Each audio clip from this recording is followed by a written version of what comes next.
Hi, I'm Kate Adamai, and I help therapists and other private pay practices to attract their ideal clients and fill their caseloads without any big ad budgets or any nasty marketing techniques or burnout.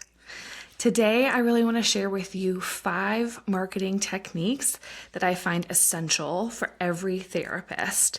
So, whether you have had your practice for a long time or you are just starting out on your own, these are going to be foundational and effective for you to build upon to really market your business and make sure that you have streams of leads coming in that can be turned into clients for the long term. Now, before I dive into each of these 5 strategies, the reason that these are going to work for basically any of you is that they build sustainable momentum. So, unlike things like social media posts that honestly can disappear in less than a day, these strategies compound over time. Your SEO work today brings in clients for months and even years to come. Your networking is going to generate referrals for years and years to come. These also put you in control. So unlike some passive marketing, where you're just kind of putting a profile up there and then waiting to see if you get any referrals, this really allows you to continually optimize and reach people at the exact moment that they are looking for you. They also work with a limited budget. I know so many small practices that just feel like they can't afford marketing, right? They can't afford to outsource it. They can't afford ads, but these really work for even the smallest practice so that you can compete effectively against the big guys. And they're also scalable. So these foundations support growth. Like I said, whether you're a solo practitioner or a group practice, or you're planning to scale and add either clinicians or more services. So even if you've been marketing for a while, these are things that you should already be doing. And if you're not, we'll just add some super sauce to what you're already doing. All right, so let's break down each strategy and how to implement it effectively. So, strategy number 1 is to build a brand that attracts your ideal client. And while I'm actually listing these in no particular order, this one I do recommend starting with. Your brand is the foundation for everything else that you're going to do.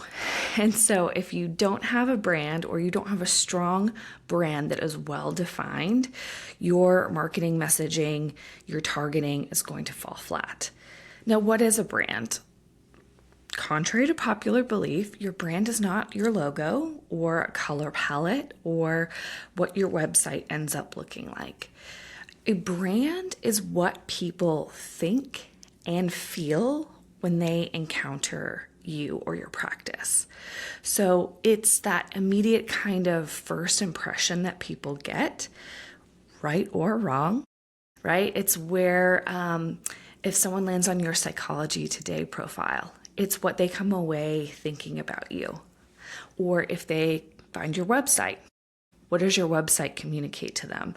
Both in terms of the actual words on the page, but also the images that they see, the experience that's provided, and how easy it is to find the information that they're looking for, the tone of voice that is used. So all of that goes into your brand, whether you realize it or not. And so you may not think that you have a brand, but you are projecting some kind of brand representation, whether you want to or not. So the key is to make sure that we are really defining who it is that we want to reach and how we want to reach them, right? Not just the techniques or the tactics, but when they find us, how do we want them to perceive us? How do we want to leave them feeling? And that goes into building a strong brand. Now, for the sake of this video, I'm not going to go into all of the how, but I did write a blog just for you that goes very deep and detailed into all of these strategies and how to implement them.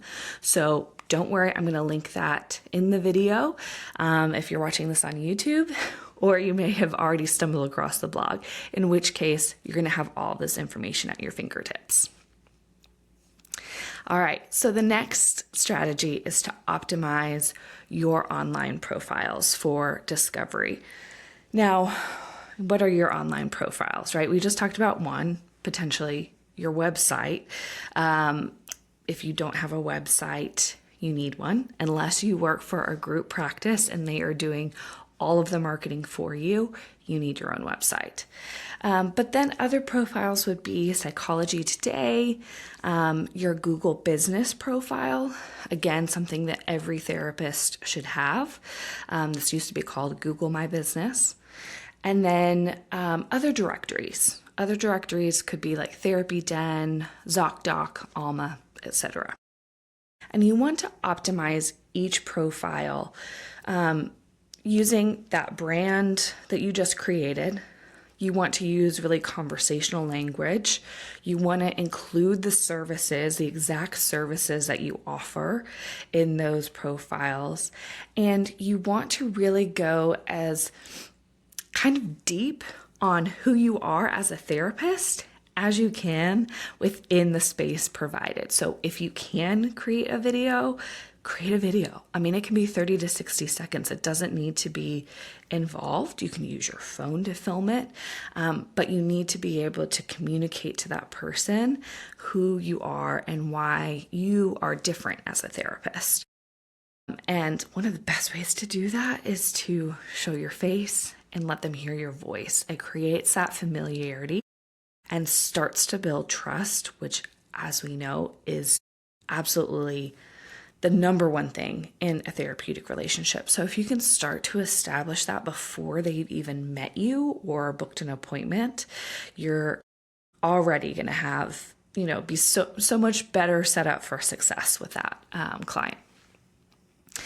And then you also need to be explicit about some of the details of your practice. So in your profiles, listing your rates, even if it's a range, your insurance acceptance, or your out-of-network status. You don't have to go into all the reasons whether you do or don't accept insurance, but it's really helpful if you go ahead and put on there when you do accept insurance, or be explicit if you don't, just so that you can help rule people in and out. Same thing with whether you offer telehealth in person or both. Things like if you offer group therapy or don't, couples counseling or only individual. And then make sure your location or service area is on all of your profiles, ideally multiple times. Okay.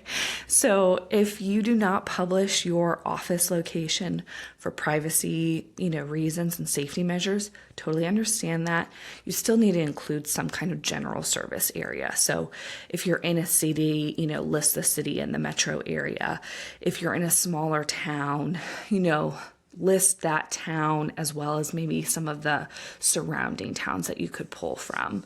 And then also make sure that you routinely update your availability status. So if you're not accepting new clients, but you have a wait list, because you should, go ahead and put that on there so that they can get in touch with you and be ready to roll as soon as you have an opening. All right. Strategy number 3 is mastering SEO and AEO. Again, this is for online discovery.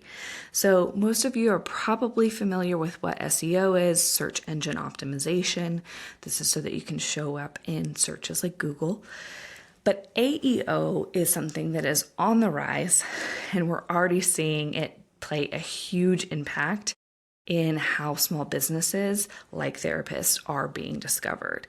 It stands for Answer Engine Optimization, and that includes things like ChatGPT and other AI searches, but it also includes voice searching, like if you use Alexa or Siri to ask questions, and it includes the AI generated snippets at the top of Google. So I know now you're probably thinking, I feel like I've seen that before. It's exactly what we all read now.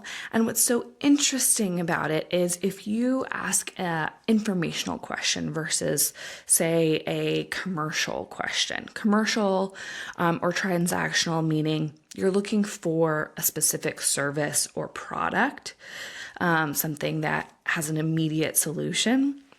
So, like in your case, someone might look for a therapist in Atlanta, Georgia that specializes in trauma counseling, right? That's a transactional search. But an informational search might be best, trauma counseling methodologies for women survivors of domestic abuse. That's an informational search. They're wanting to know, what's the best type of counseling? Like, what should I be looking for in a counselor? What types of counseling should I be trying to get into? That will likely generate a snippet at the top of the search results that is a summary from several different sources that tells them, okay, according to the highest ranked, websites, this is what we believe to be true, that this is the type of counseling that most people recommend or that is mentioned the most for this type of query. What is so important about being able to rank in these AEO type searches is with that one development, Google has really decreased the amount of click-through traffic that used to happen when someone had an informational search. It used to be they would, put in their question, they would see a bunch of search results, and whoever was ranked at the top, they'd probably click through and go to that blog or website and read an article or watch a video that would give them the answer. Well, now they have a summary answer that is quick. They can see the cited sources if they want to go see more information, but more often than not, within 30 seconds, they already have the answer that they've been looking for. And Google is at the top of all of our browsers. It's the first thing that we go to half the time. You can also activate it with voice on your phone. And so because of that, a lot of people are no longer even clicking through to your blog or your website to get the answer. So if you don't get pulled into that snippet at the top and you're not one of the cited sources, there's almost 0% chance that someone now for an informational search is going to go to your blog.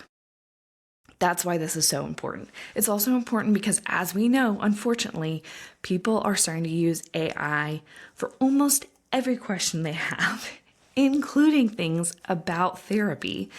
And if not careful, they start to use chat and AI bots as a therapist.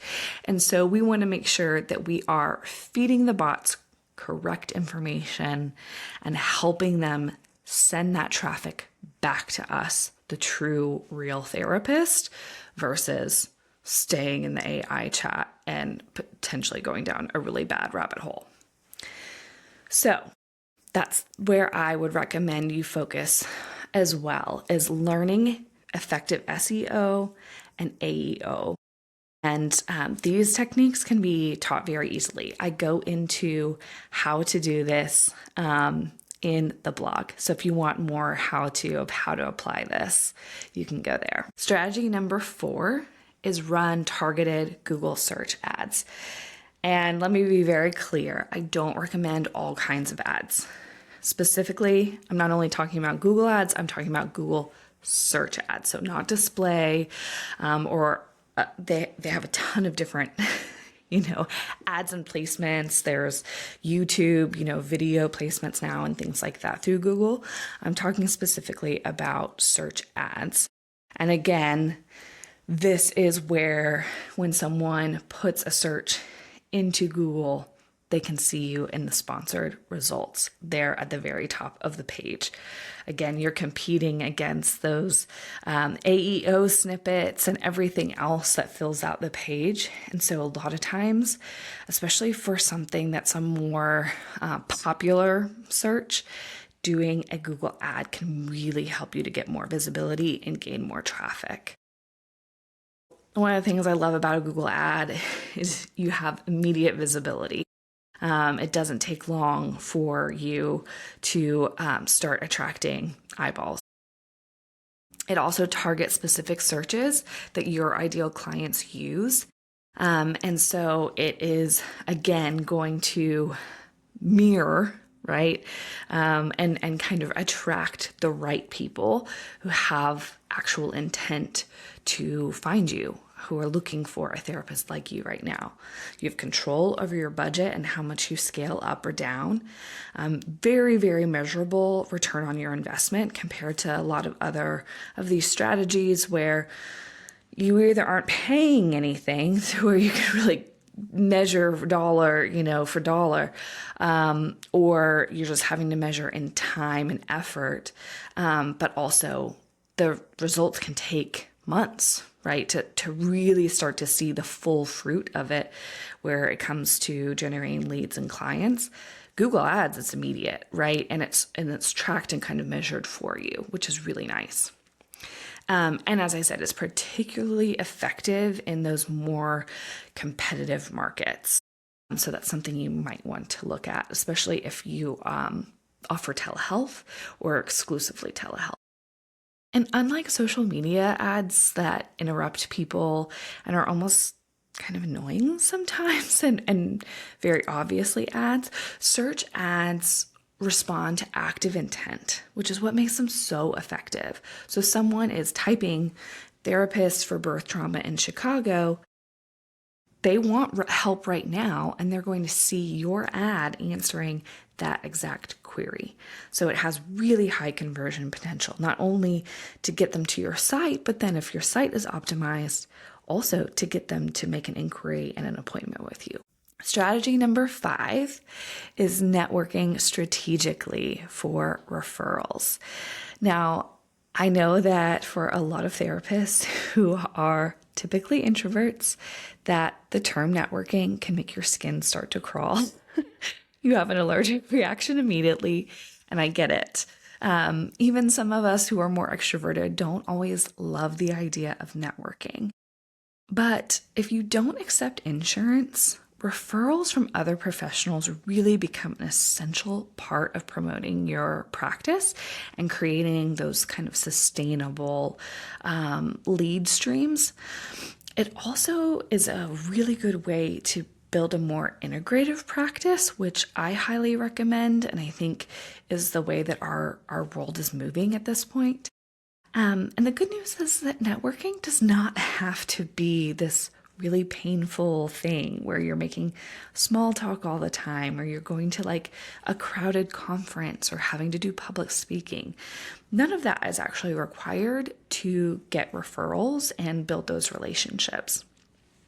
But for a private pay practice, you are really reliant on word of mouth, especially if you're not doing any other kind of marketing, which I think is most practices.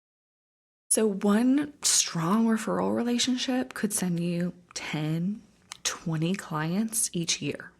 Now, maybe all of them aren't the best fit, but that's still 10 to 20 clients you wouldn't have gotten otherwise. It's also, like I said, really important for building community. There's a reason we call it a network, right? It gives you support and helps you to have access to resources that you wouldn't have otherwise had beyond client referrals. And then it's also going to help you establish your authority. Maybe you're new right now, maybe you are just starting out and you don't even know what your niche is, but at some point down the road, you are going to have, more of a practice built out. And you're going to be looking at ways to scale, expand, not only to make more money for your practice, but to create something that's really sustainable, so that as you continue to grow and mature, you can explore other options for how to provide, value and service to the industry without always doing one-on-one work. This is perfect for that. So one of the things that I love most for networking is this low pressure, strategic, cold email outreach. And I go into exactly how to do this in a way that is just effortless. It's not salesy. It's not icky. It's you demonstrate value. You provide something. You just ask, hey, if you have clientele that would benefit from my services, keep me in mind. I for sure am going to keep you in mind as well. And I'd love to keep you updated with informational products and resources to help your clients and your practice flourish. And so I go into the different types of other practices that you should reach out to and keep in mind, but also how to write that email. And then a few other examples of how to network that are low pressure and easy. All right. So those are the 5 strategies that I recommend for any therapist practice. Bottom line is you need to build a marketing system that works. So we've talked about 5 strategies that can be used together to really improve traffic to your site, get more visibility, and allow you to grow either your caseload or your wait list. But you don't have to do all of these things, and you don't have to do them all at once. They do work great together, but again, choose one or two, or pick some to outsource. The point is to grow your practice in a sustainable way where you're not constantly burned out, or you don't feel like you have to spend a ton of money in order to get a return.